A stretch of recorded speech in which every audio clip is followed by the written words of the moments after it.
There was a man named Rashid who had lived his life with a careful pragmatism that left little room for things he couldn't see, measure, or rationally explain. He was 38 years old, a surgeon who had devoted himself entirely to the science of saving lives, who believed in data, in evidence, and the tangible realities of the physical world. Faith, prayer, spiritual matters. These were things Rashid had left behind in childhood, dismissing them as comforting stories for people who needed something to believe in, but which had no real impact on the material world he inhabited. Rashid was successful by every worldly measure. He had a thriving medical practice, respect from his colleagues, financial security, and a life that looked impressive from the outside. But there was an emptiness at the center of it all, a gnawing loneliness that no amount of professional success could fill. He had tried relationships over the years, but nothing ever lasted. He would meet women who were attracted to his status and income, but when they realized how emotionally unavailable he was, how consumed by his work, how little he had to offer beyond material comfort, they would eventually leave. At 38, Rashid had resigned himself to likely remaining single.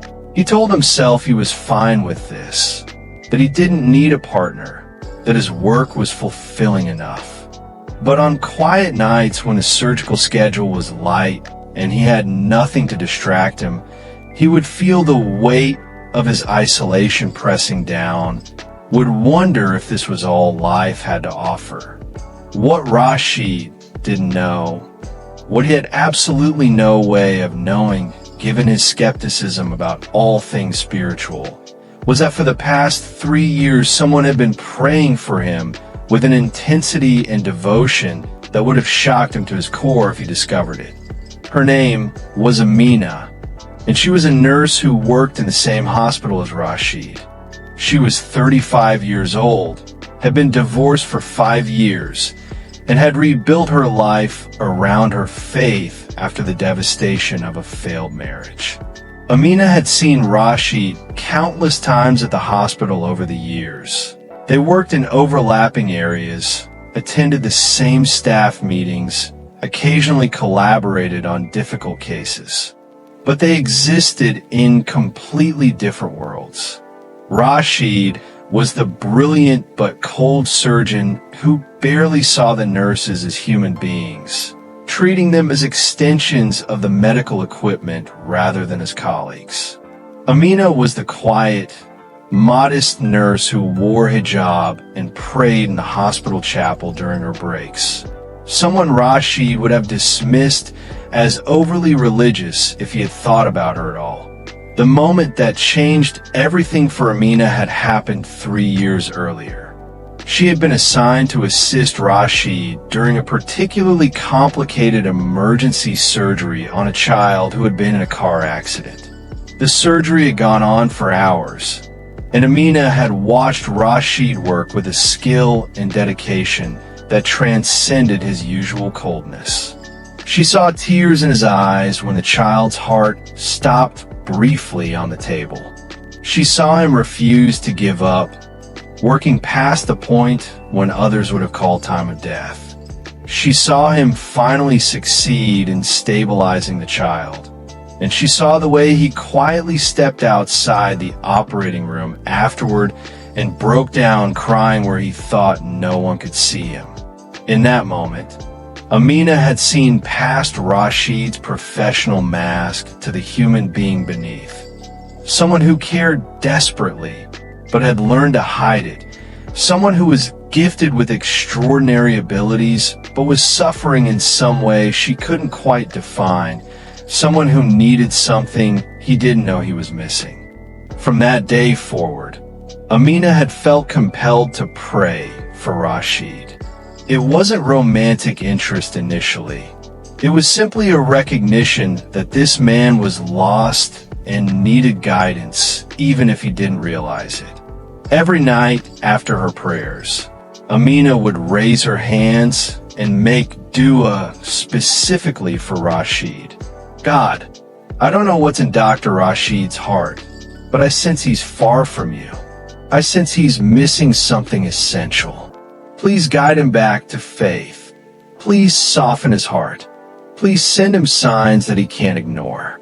And if it's your will, please use me as an instrument of your guidance for him in whatever way serves your purpose. For 3 years, Amina prayed these prayers without Rashid having any idea. She never told him, never sought recognition or acknowledgement, never expected anything in return. She simply prayed because she felt called to, because something in her spirit recognized that this was what God wanted from her. The moment when Rashid discovered what Amina had been doing came in the most unexpected way, through a series of events that he would later recognize as impossibly orchestrated, though at the time he tried to rationalize everything as coincidence. It started on a Tuesday evening when Rashid was working late, reviewing patient files in his office.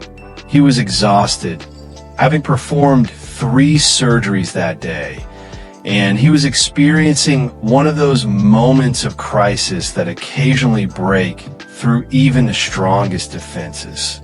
A patient he had operated on the week before had died unexpectedly from complications. It wasn't Rashid's fault. Sometimes bodies simply fail despite perfect surgical intervention.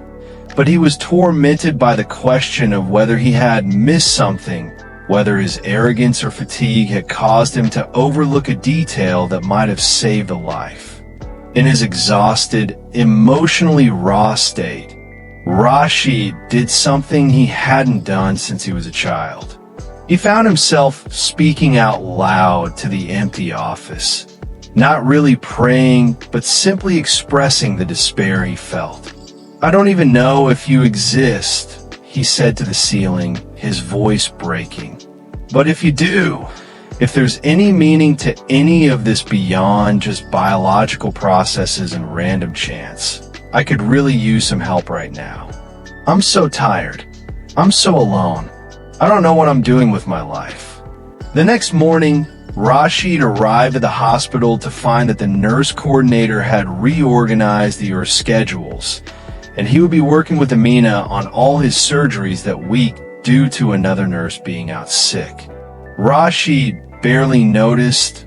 One nurse was the same as another to him, just another pair of skilled hands to assist him.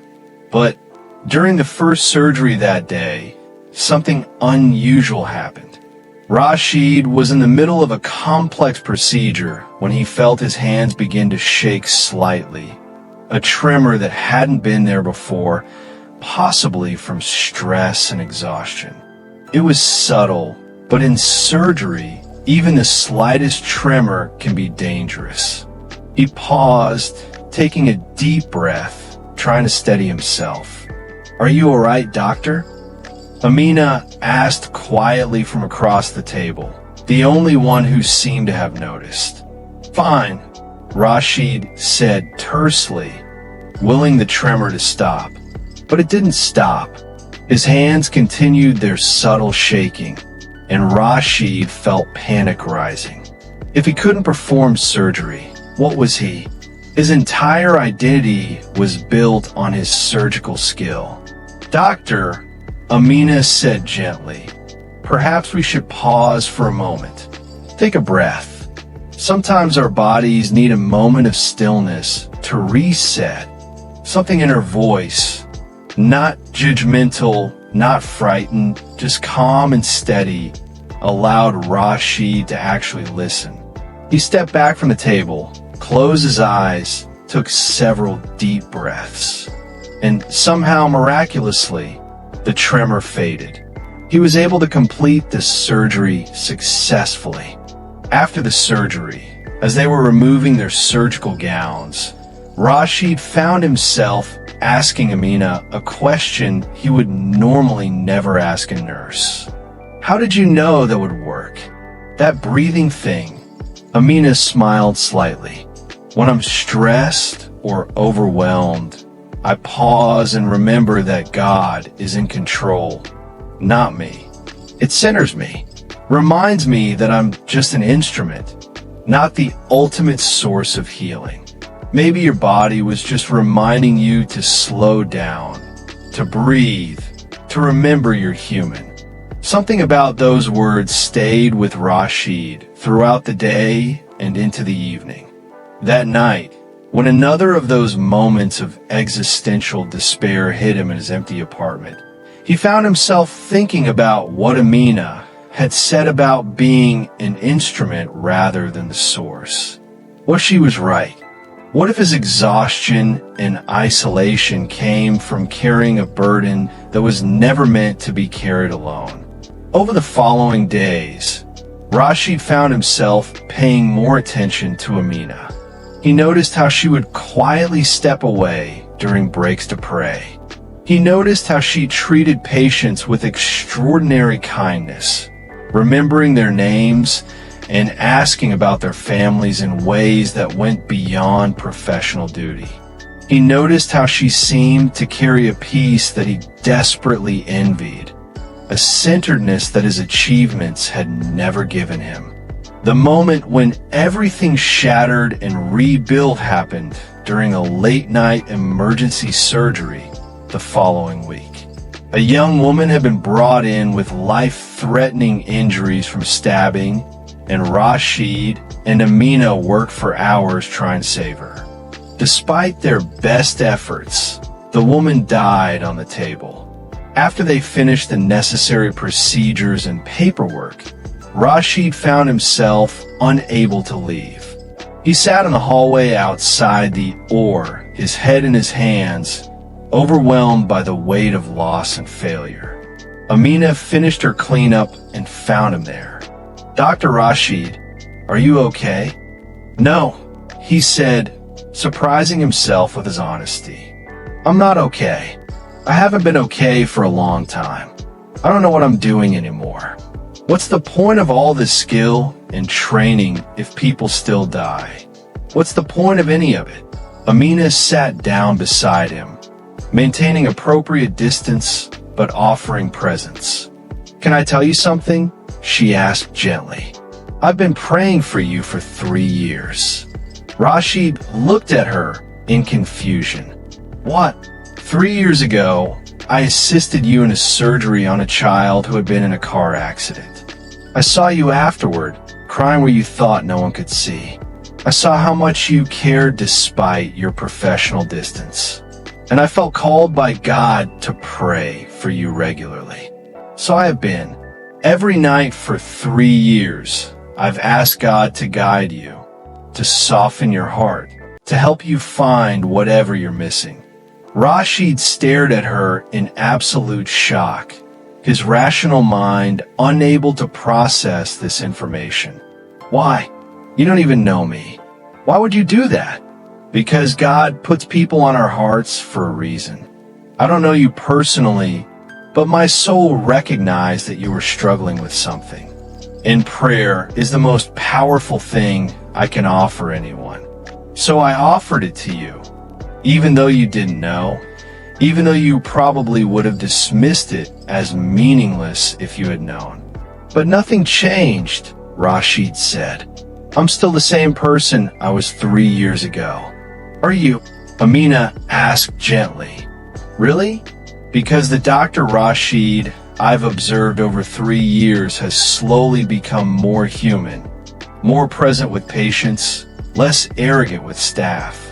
And tonight, you're sitting here being honest about your struggles instead of hiding behind your ego. That's not nothing. That's God working slowly, gently, answering prayers in his timing, not ours. Rashid felt something crack open in his chest. For the first time in decades, he allowed himself to consider that maybe there was more to existence than what he could see and measure. Maybe prayer wasn't just wishful thinking. Maybe this woman who had been praying for him for 3 years without his knowledge had been instrumental in changes he hadn't even recognized were happening. "I don't know how to believe," he admitted quietly. "I don't know how to have faith." "You don't have to know how," Amina said. "You just have to be willing to try. Start small. Talk to God like you would talk to anyone. Be honest about your doubts and struggles. See what happens." That night, alone in his apartment, Rashid did something that felt simultaneously foolish and necessary. He performed ablution the way he vaguely remembered from childhood, stood facing what he thought might be the direction of Mecca, and attempted to pray. He didn't remember all the words or movements, so he simply stood there and spoke from his heart. "God, if you're there, if you've been listening to this woman pray for me for 3 years, I'm sorry I've been so blind and arrogant. I don't know how to do this, but I'm willing to learn. Please help me. Please show me what I've been missing." Over the following weeks and months, Rashid's life transformed in ways that shocked him.